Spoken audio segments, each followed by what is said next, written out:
Hey guys, it's Kate, and I hope you're having a fantastic day today. I'm back with my art journal.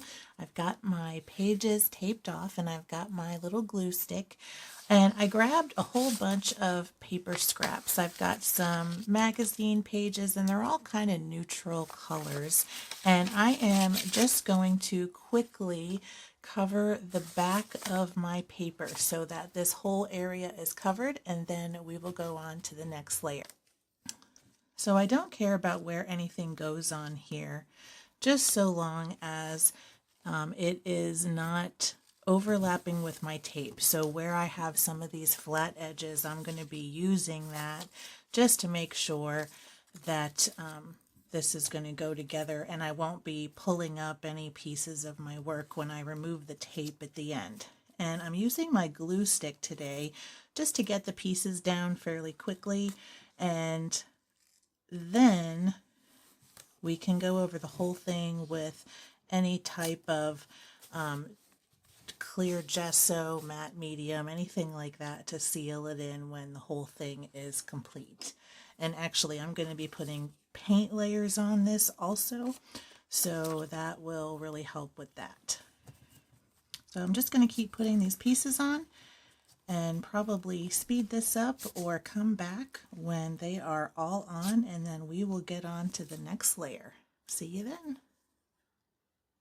Okay, I've got my base layer of collage down, so now I'm going to go in with some plain white gesso, and not too much, and I'm just going to cover up my page just to knock everything back, but I'm going to put a thin layer on it with my silicone tool. You can do it with a brush, a credit card, whatever you have on hand.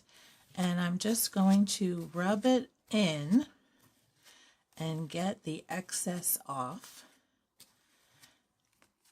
and put it on my mixing plate, because I'm sure I'll be able to use some more. And I'm just going to make sure that this is pretty smoothed out.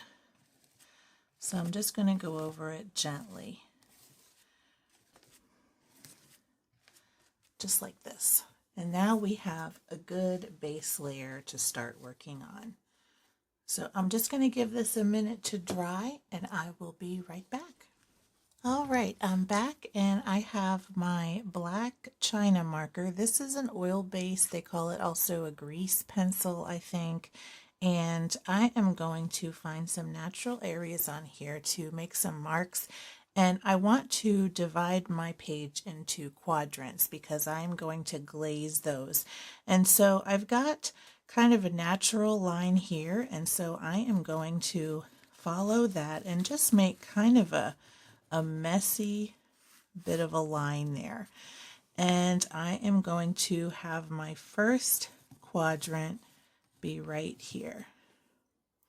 Now I don't want it to just be across right here. So what I'm going to do is find another intersection, and I am going to make, let's see, another quadrant right here, just like that. And then, you know what, why don't we do 5? Okay, that string was super annoying, so I trimmed it a little bit shorter. Okay, so now I am going to just, let's see, I'm going to do one right here, and then I'm going to have another one coming down right there. So this will be our boxes. So first color I'm going to grab is deep yellow. And I'm going to, again, grab my silicone tool. I'm just going to put a little bit on my tool right here. I can always add more. And I'm going to do this circle, or this rectangle in yellow. And it's a nice golden sunny yellow. And I'm just going to put a thin glaze coat there. Just like that. And then I am going to do another one right down here. just like that. And I'm just going to go kind of next to where I've got my black marks, but I'm not too concerned about going over or anything like that because I want everything to kind of come together in the end anyway. So next, I'm just going to leave this yellow left over on my silicone. I'm going to get into Van Dyke Brown and put a little bit on here. And I'm going to do a brown glaze layer right next to these. Just like that. You can see some really interesting texture coming through from those collage layers also. So I'm going to leave this on here again. And I'm going to just go back into my gesso. And I'm going to let this all mix together. If I can get it out. There we go. All right, so I'm just going to let this mix right on my paper. So we're going to have kind of a light tan / yellow / brown, white rectangle in the two areas. And now we will have kind of a little bit of a layer of everything. Now I'm going to grab my spray bottle because with that gesso and the coat went down kind of thick, I'm just going to give it a quick spritz of water and take off the excess. Just like that. Same thing up here. I just want to scrape back a little bit so you can see some of that collage texture coming through from the bottom. All right, I'm back and I got a couple of stencils. So this is the first one I'm going to use, and I'm going to use some more white gesso, and I'm going to be pretty sparing with it and not too dark.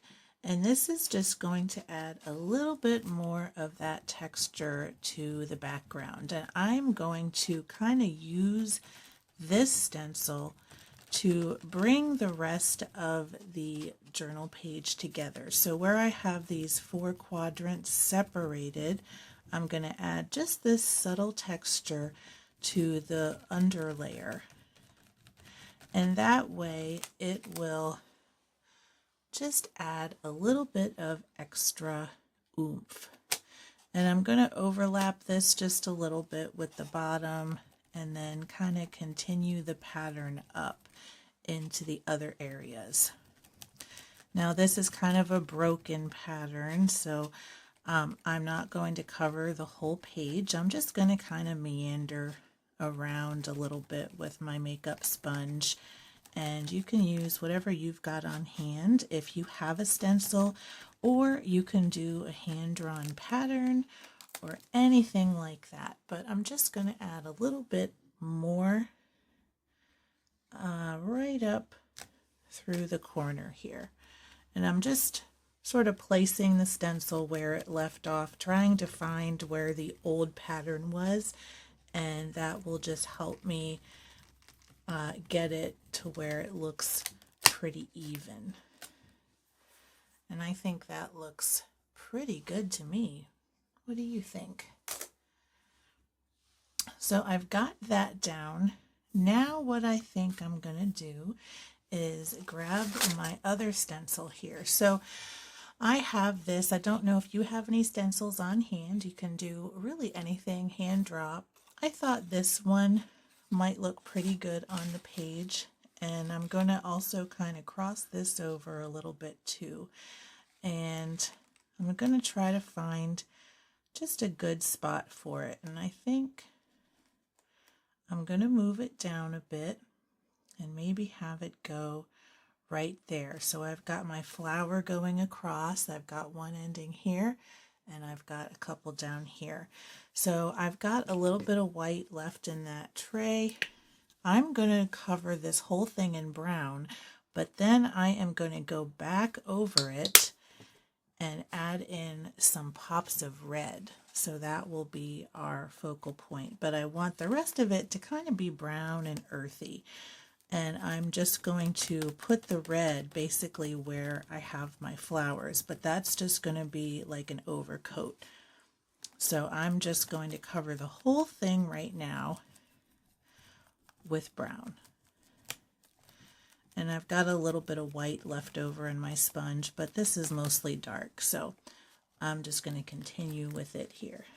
And as I get closer to where I'm using my stencil, I'm just kind of moving my hands around to hold it down so that I don't have too much bleed underneath.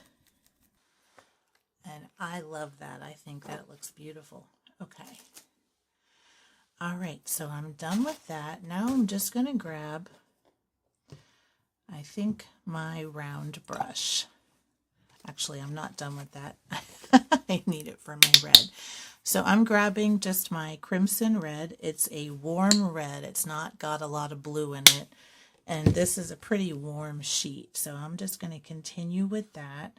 And you can see this is almost like, you know, picnic table or fire engine red. And I am going to just paint over these flower tops.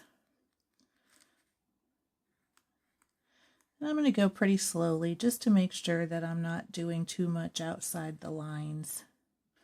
And a fine tip brush is going to be really helpful for something like this. Now you could just go another direction and actually separate your colors in the stencil, and that's a perfectly fine way to do it also. But I like having the sort of dark base because the red is very slightly transparent. It's like a semi-opaque, and I kind of like having that brown peeking through, and it really just darkens up the flowers a bit. So I actually really like that effect. All right, I'm back and I finished my flowers, and I also made those little dots along the side red as well.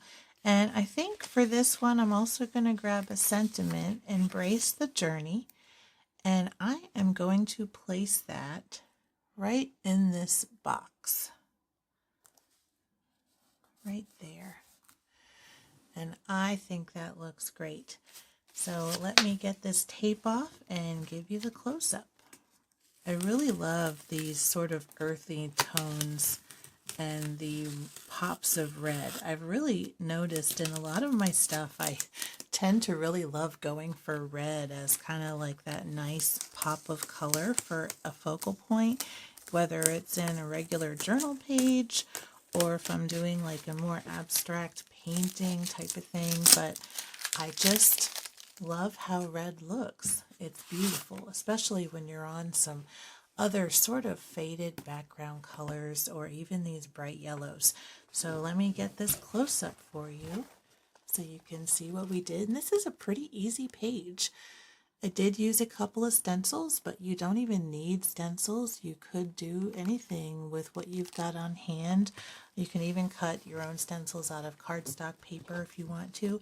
If you have a Cricut, sky's the limit there. And actually, I might be bringing my Cricut more into this to make some handmade or homemade stencils with that. So I hope you enjoyed doing this with me today or watching along if you like to watch.